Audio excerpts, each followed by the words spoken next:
ज्ञान सुना दे विधि बता ओ मेरा कल ज्ञान सुना दे। आज हम अध्ययन करेंगे कक्षा 12 अध्याय 6 आधुनिक भारत का स्वाधीनता आंदोलन।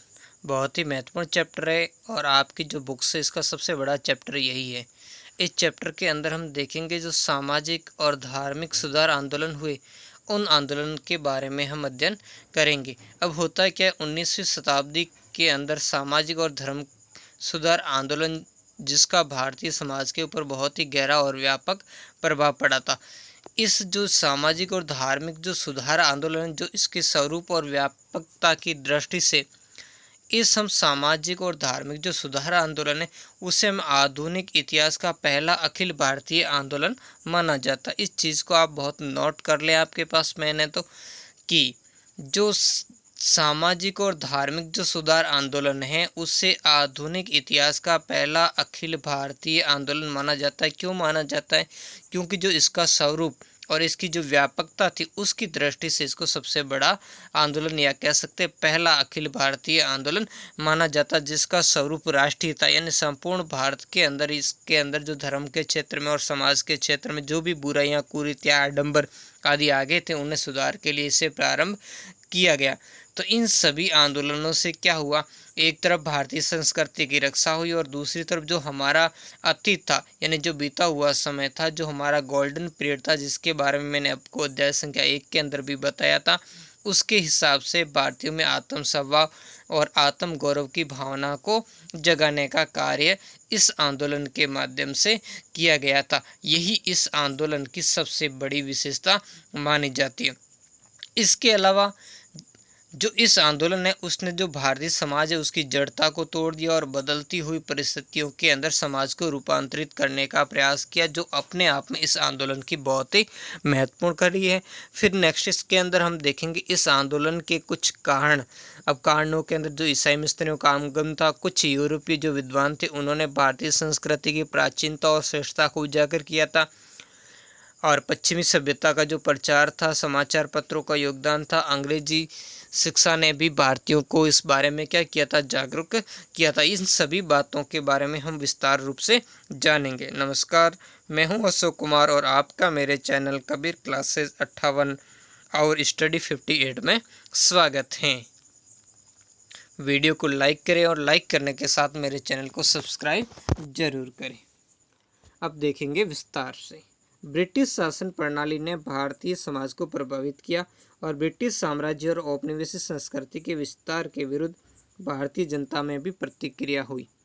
19वीं शताब्दी के पूर्वार्ध में भारत के सामाजिक एवं सांस्कृतिक जीवन में ऐसा आंदोलन प्रारंभ हुआ जिसे भारतीय पुनर्जागरण कहा जाता, महत्वपूर्ण यानी रिफॉर्मेशन कहा जाता। जैसा कि पुनर्जागरण हम विश्व स्तर पर देखते हैं, वहाँ भी धर्म के सुधार के अंदर जो ईसाई धर्म के अंदर जो भारी आडंबर कुरीति आदि आ गई थी उसमें सुधार को लेकर के जो आंदोलन हुआ था, वैसा ही आंदोलन यहाँ भारत के अंदर सामाजिक क्षेत्र के अंदर इस समय प्रारंभ हुआ था। हमारे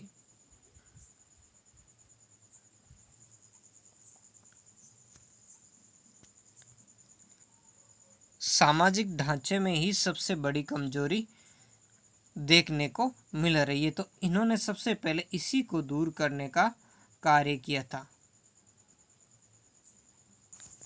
इनमें प्रमुख था ब्रह्म समाज जिसकी स्थापना राजा राम मोहन राय ने की, आर्य समाज जिसकी स्थापना स्वामी दयानंद सरस्वती ने की, रामकृष्ण मिशन जिसकी स्थापना स्वामी विवेकानंद ने की।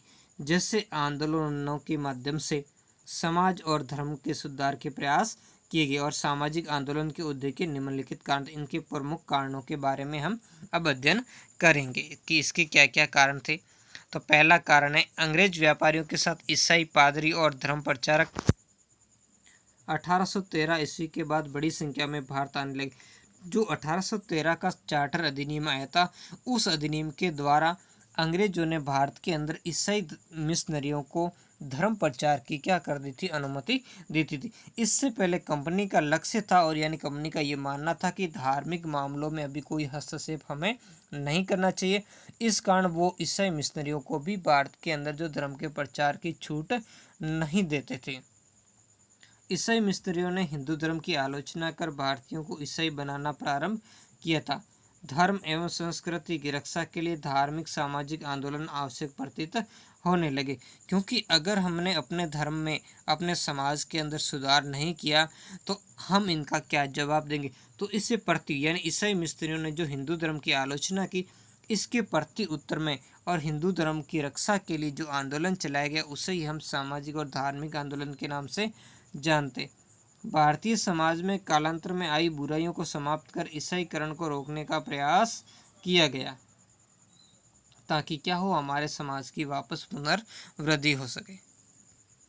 इसका दूसरा कारण हम देखेंगे यूरोपीय विद्वान। अब देखो, भारतीयों के जो आत्मसम्मान या प्राचीन गौरव से भारतीयों को केवल भारतीय नहीं बल्कि इसके लिए कुछ यूरोपीय विद्वानों का भी योगदान है। हालांकि ये कम संख्या में थे।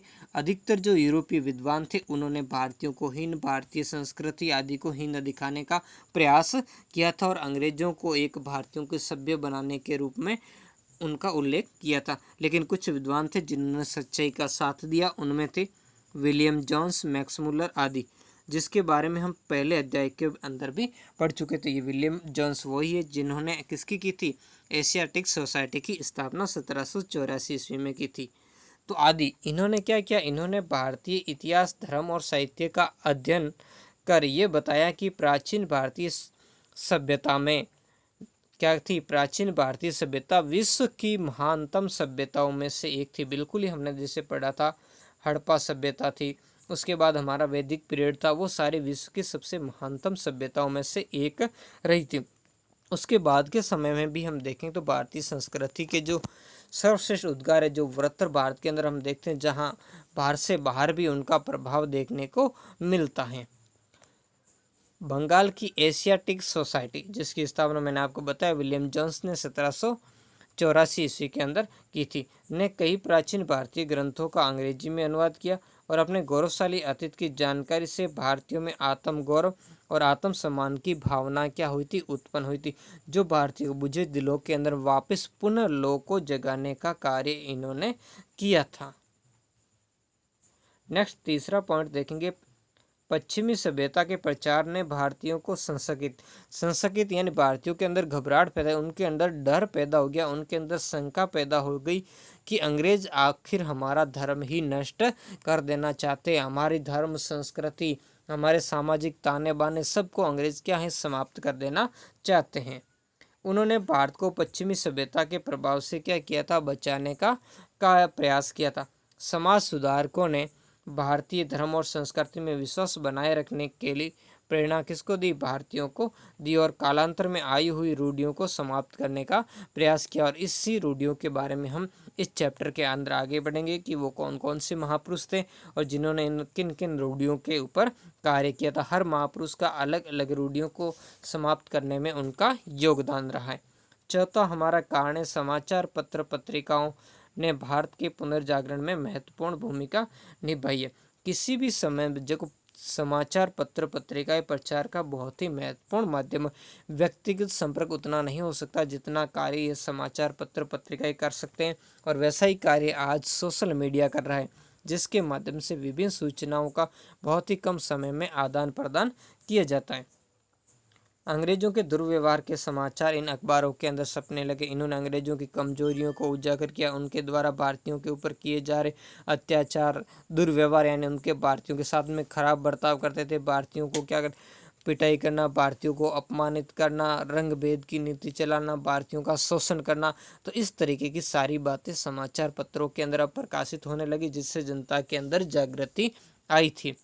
समाज सुधारकों ने पत्र पत्रिकाओं के माध्यम से समाज में जागृति का कार्य किया था, या ऐसा कह सकते हैं उन्होंने जागृति उत्पन्न की थी। अब देखेंगे इसका अंतिम कारण है, जो पांचवा कारण, अंग्रेजी शिक्षा प्राप्त शिक्षित मध्यम वर्ग का उदय हुआ। इस समय देखो, अंग्रेजी शिक्षा के प्रचार से बहुत ही महत्वपूर्ण ये बात हमारे लिए हुई कि इस समय अंग्रेजी शिक्षा प्राप्त मध्यम वर्ग का उदय हुआ। अंग्रेजों ने शिक्षा इसलिए की थी कि उनको केवल क्या चाहिए थे, कुछ कलर चाहिए थे। इसके बाद में हम जब आगे आप पढ़ोगे तो शिक्षा का मुख्य उद्देश्य अंग्रेजों था भारतीयों को मानसिक रूप से गुलाम बनाना, यानी वो रंग ढंग से तो क्या हो भारतीय हो, लेकिन उसका दिमाग क्या हो अंग्रेजी गुलामी मानसिकता के अंदर जकड़ा हुआ। तो ऐसा समाज वो तैयार करना चाहते थे। लेकिन इसी का ही जो शिक्षित भारतीय मध्यम वर्ग था, उसमें से कुछ ऐसे भी लोग थे जिन्होंने इसी को एक हथियार के रूप में प्रयोग किया था। उन्होंने पश्चिमी समाजों के अध्ययन तथा वहाँ चल रहे समाज परिवर्तन की जानकारी के आधार पर भारतीयों में सामाजिक समानता, क्योंकि सबसे बड़ी चीज़ हमारे अंदर यही है, हमारे अंदर समाज में समानता नहीं, सबके अंदर विभिन्न जातियों के अंदर ऊंच नीच की बात है। अब एक पर्सनल जाति की बात करें तो फिर वही जाति अनेक उपजातियों के अंदर बंटी हुई है और उनमें भी ऊंच नीच की भावना पाई जाती है और एकता का भावना का क्या था प्रचार किया। एकता की कमी, जब भी हम विदेशी शक्तियों का गुलाम तभी हुए जब हमारी एकता के ऊपर संकट आया, यानी हमारे अंदर एकता नहीं रही। तो ऐसी बात इसमें प्रमुख रूप से रखी गई थी ताकि क्या हो भारतीयों के अंदर जो भावनात्मक एकता हो और इस एकता के माध्यम से क्या हो हम आगे बढ़ सके। तो ये कुछ महत्वपूर्ण कारण थे जो सामाजिक सुधार आंदोलन के अंदर देखेंगे। और नेक्स्ट चैप्टर के अंदर हम देखेंगे इसके अलग अलग विचारक, उनके विचार, उनके द्वारा धर्म सुधार के लिए या समाज सुधार के लिए किए गए प्रयासों को देखेंगे। ये वीडियो कैसा लगा कमेंट बॉक्स में ज़रूर बताएं। धन्यवाद।